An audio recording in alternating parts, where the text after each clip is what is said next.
Picnic করতে কার না ভালো লাগে বলো তো? শীতকালে তো বিভিন্ন জায়গায় গিয়ে পিকনিক স্পটে পিকনিক হয়, সেটা একটা আলাদা। আর রাত্রের বেলা যে জমিয়ে একটা পিকনিক হয় সেটার মজাটাই আলাদা।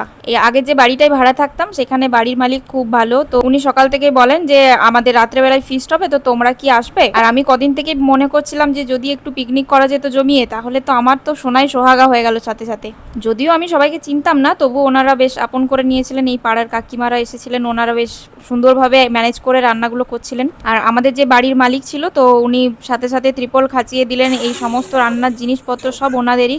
প্রত্যেক বছর শীতকালে এরকম একটা ফিস্ট হবেই হবে ওনাদের। মেনুটা খুব সিম্পল ছিল, ভাত আর গরম গরম আলু ভাজা, তার সাথে একটু চাটনি হবে টমেটোর, আর একদম কষা কষা করে চিকেন, আর সাথে থাকবে একটা করে রসগোল্লা। তো সবাই আমরা অল্প অল্প করে হেল্প করছিলাম, আর এক একজন করে দায়িত্ব নিয়ে নিচ্ছিল রান্নার। এনারা ভালো করে চিকেন বানাতে পারেন, তো ওনারাই চিকেন বানাচ্ছিলেন। আমি দাঁড়িয়ে দাঁড়িয়ে রান্নার প্রসেসটা দেখছিলাম। খুব সুন্দরভাবে রান্নাটা করেছিল, খেতে অসাধারণ হয়েছিল। বাড়ির বাইরেটাতে যে বড় উঠোনটা ছিল সেখানেই হচ্ছিল, মানে একদম অসাধারণ একটা ফিলিং, কিছু বলার নেই। খেতে খেতে অনেক রাত হয়ে গেছিল, আর শীতের রাত, গরম গরম খাবার বেশ ভালো লাগছিল খেতে। তো এই কাকিমারা যেহেতু প্রত্যেকবারই রান্নাটা করে, কত সুন্দরভাবে ম্যানেজ করে করছে, আমি জাস্ট অবাক হয়ে যাই। সমস্ত কিছু জোগাড় হতে হতে প্রায় 11টা বেজে গেছিল, তারপর খেতে বসে গেছিলাম আমরা।